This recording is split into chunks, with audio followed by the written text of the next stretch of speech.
Samsung J8 64 GB మోడల్ని unbox చేద్దాము. ఇది ఎప్పటి నుంచో ఒక సబ్స్క్రైబర్ అడుగుతున్నారు దీని గురించి అన్బాక్స్ చేయమని. సో ఫైనల్గా ఈరోజు దీన్ని అన్బాక్స్ చేస్తున్నాను. ఈ పైన వచ్చి J8 ఇన్ఫినిటీ అని లోగో ఉన్నది. ఈ సైడ్ వచ్చి దీని యొక్క స్టార్ వాల్యూ వెయిట్ అన్ని కూడా ఉన్నవి. బ్యాక్ సైడ్ చూసినట్లయితే శాంసంగ్ గెలాక్సీ J8 64 GB, అలాగే ఇన్ఫినిటీ డిస్ప్లే అని ఉన్నది. డ్యూయల్ రేర్ కెమెరా అని ఉన్నది. ఇదేమో 4GB 64GB వేరియంటు. ఇది 15.36 సెంటీమీటర్స్ హెచ్డి డిస్ప్లే అని ఉన్నది. 16 megapixel plus 5 megapixel dual rear camera, అలాగే 16 మెగాపిక్సెల్ ఫ్రంట్ కెమెరా దీనికి ఇవ్వడం జరిగింది. క్వాల్కామ్ స్నాప్డ్రాగన్ 450 ప్రాసెసర్ దీనికి ఇచ్చారు. అలాగే 3500 mAh బ్యాటరీని దీనికి ఇవ్వడం జరిగింది. ఫింగర్ ప్రింట్ సెన్సర్ ఉన్నది, అలాగే ఫేస్ రికగ్నిషన్ ఉన్నదని ఇచ్చారు. దీన్ని ఒకసారి ఓపెన్ చేసి లోపల ఏమేమి ఉన్నాయో చూద్దాము.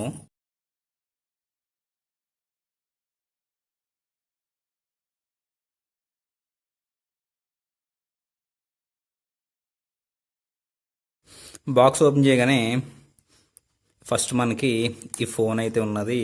ఇదిగోండి, ఇది చాలా ప్రీమియం లుక్ ఉన్నది ఫోను. దీని సైడ్ పెట్టేసి బాక్స్లో ఇంకా ఏమొచ్చినాయో చూద్దాము.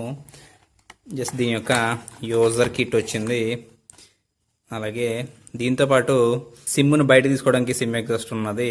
అలాగే శాంసంగ్ మైక్రో USB కేబులే దీనికి ఉన్నది. నార్మల్ ఛార్జింగ్ ఇచ్చారు, ఫాస్ట్ ఛార్జింగ్ అయితే ఏమీ లేదు, కానీ ఆ నార్మల్ ఛార్జింగ్ ఉన్నది.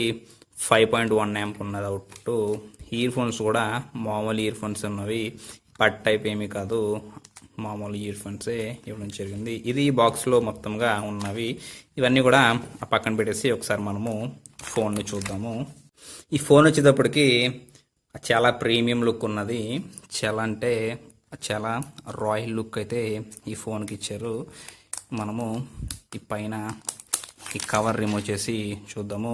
ఇది చాలా స్లిమ్గా ఉన్నది, అంత వెయిట్ కూడా ఏమీ లేదు, చాలా అంటే చాలా స్లిమ్గా ఉన్నది. ఈ కింద చూసినట్లయితే మైక్రో USB ఛార్జింగ్ పోర్ట్ ఇచ్చారు, అలాగే ఒక మైక్ ఇవ్వడం జరిగింది. దాంతోపాటుగా 3.5 mm ఇయర్ ఫోన్ జాక్ అనేది ఇచ్చారు. రైట్ సైడ్ చూసినట్లయితే దీనికి ఒక పవర్ బటన్ ఇవ్వడం జరిగింది, అలాగే ఒక స్పీకర్ ఇవ్వడం జరిగింది. ఇంకా మనము ఈ టాప్ చూసినట్లయితే టాప్లో దీనికి ఏమీ కూడా లేదు, జస్ట్ దీని యొక్క చిన్న స్టిక్కర్ ఇచ్చారు, దీని యొక్క మోడల్ నెంబర్ అని. అలాగే volume up and down buttons ఇవ్వడం జరిగింది. అలాగే ఇక్కడ ఒకటేమో ప్రైమరీ స్లాట్ ఇచ్చారు, ఇంకొకటి ఆ సెకండరీ సిమ్ కార్డ్ స్లాట్, అలాగే మెమరీ కార్డ్ స్లాట్ని రెండు కలిపి ఒకే దాంట్లో ఇవ్వడం జరిగింది. ఒకటి మాత్రం సింగిల్గా ప్రైమరీగా ఒక సిమ్ కోసము వేరేగా ఆ స్లాట్ అనేది ఇవ్వడం జరిగింది. ఇంకా మీరు ఈ పైన బాటంలో చూసుకున్నట్లయితే 16 మెగాపిక్సెల్ ఫ్రంట్ కెమెరా, అలాగే ఆ సైడు ఫ్లాష్ కూడా దీనికి ఇవ్వడం జరిగింది. మధ్యలో ఆ స్పీకర్ అనేది ఉన్నది. ఈ మోడల్ కూడా బాగుంది. ఇంకా దీనికి ఈ స్విచ్చెస్ ఏమీ కూడా లేవు, ఎంతో కూడా బాగానే ఉన్నది. బ్యాక్ సైడ్ చూసినట్లయితే 2 కెమెరాస్ ఇవ్వడం జరిగింది. ఒకటేమో 16 మెగాపిక్సెల్ ఉన్నది, 5 మెగాపిక్సెల్ ఉన్నది. ఇది సింగిల్ LED ఫ్లాష్ తోటి వస్తుంది. ఇంకా అలాగే ఫింగర్ ప్రింట్ సెన్సర్ కూడా బ్యాక్ సైడ్ ఇవ్వడం జరిగింది.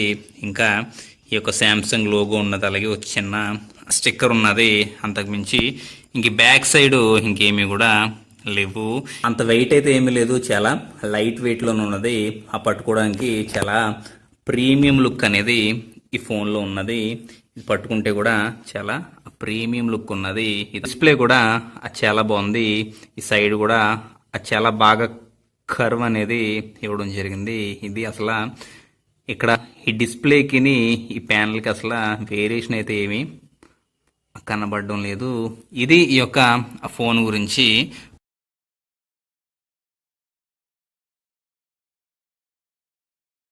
ఈ స్క్రీన్ చాలా బాగుంది. ఈ స్క్రీన్ వచ్చి చాలా పెద్దగా ఉంది డిస్ప్లే. ఇది టోటల్గా 6 inch డిస్ప్లే ఉన్నది. చాలా అంటే చాలా బాగుంది. మొత్తం ఫుల్గా కూడా ఆ డిస్ప్లే అనేది ఓవరాల్గా చాలా బాగుంది.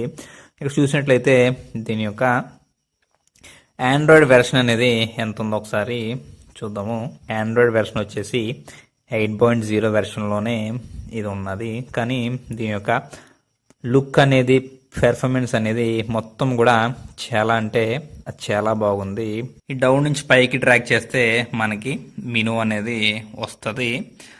సేమ్ ఇలాగే ఈ యొక్క నోటిఫికేషన్ బార్ కూడా చాలా బాగుంది, చాలా డీసెంట్ లుక్ అయితే ఉన్నది. దీంట్లోనే మనము మొత్తం అన్ని కూడా మనకు సంబంధించిన నోటిఫికేషన్స్ అన్ని కూడా చూసుకోవచ్చు. ఇప్పుడు ఒకసారి కెమెరా క్వాలిటీ అనేది ఎలా ఉందో ఒకసారి చూద్దాము. లుక్ అయితే మాత్రము చాలా బాగుంది. ఇది కూడా మనం చూసినట్టయితే క్వాలిటీ కూడా ఈ యొక్క ఇమేజ్ స్టెబిలైజేషన్ అయితే ఏమీ లేదు, కానీ ఈ క్వాలిటీ మాత్రము చాలా బాగుంది. దీని యొక్క పిక్చర్ కలర్స్ ఏవైతే ఉన్నాయో ఈ కలర్స్ కూడా ఇది చాలా యాక్యురేట్గా ఇది ఆ పిక్ చేసుకుంటుంది. సేమ్ ఇలాగే మొత్తం అన్ని కలర్స్ కూడా ఇది యాక్యురేట్గా తీసుకుంటుంది. దీని యొక్క క్వాలిటీ అయితే మాత్రము చాలా బాగుంది. వీడియో క్వాలిటీ కూడా చాలా బాగానే ఉందని చెప్పాలి. ఓవరాల్గా ఈ ఫోన్ అనేది చాలా బాగుంది.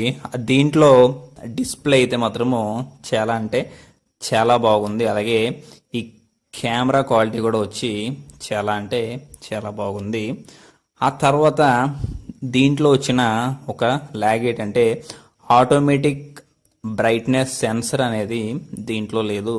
ఇంకా అంతకుమించి మిగిలిన ఇష్యూస్ ఏమి కూడా దీంట్లో లేవు. మిగిలినవి కూడా ఆల్మోస్ట్ ఆల్ పర్ఫెక్ట్గా ఉన్నవి. అదొక ఆటో బ్రైట్నెస్ సెన్సర్ ఒకటి మాత్రము మిస్ అయింది. ఓవరాల్గా ఈ ఫోన్ అయితే మాత్రము చాలా అంటే చాలా బాగుంది. ఒక ప్రీమియం ఫోన్ లుక్ మనకి వస్తుంది. ఇది ఈ బడ్జెట్ రేంజ్ లో మనకి పర్ఫెక్ట్ అని చెప్పొచ్చు. సెల్ఫీస్ తీసుకోవడానికి అలాగే వీడియోస్ రికార్డ్ చేసుకోవడానికి ఈ యొక్క ఫోన్ కెమెరా పెర్ఫార్మెన్స్ అనేది చాలా బాగుంది. ఈ ఫింగర్ ప్రింట్ సెన్సర్ కూడా ఎలా వర్క్ చేస్తుందో చూద్దాము. ఇది 1 సెకండ్ అయితే డిలే ఉన్నది.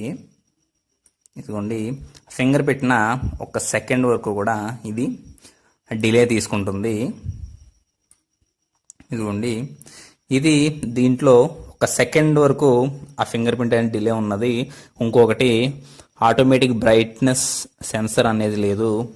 మిగిలినంత కూడా పర్ఫెక్ట్గానే ఉన్నది. మిగిలినన్ని కూడా చాలా బాగున్నాయి. ఇంటర్ఫేస్ వచ్చేసి చాలా అంటే చాలా అద్భుతంగా ఉన్నది. దీని యొక్క రెస్పాన్స్ వచ్చేసి చాలా బాగుంది. దీని యొక్క కెమెరా క్వాలిటీ వచ్చేసి కూడా చాలా బాగుంది.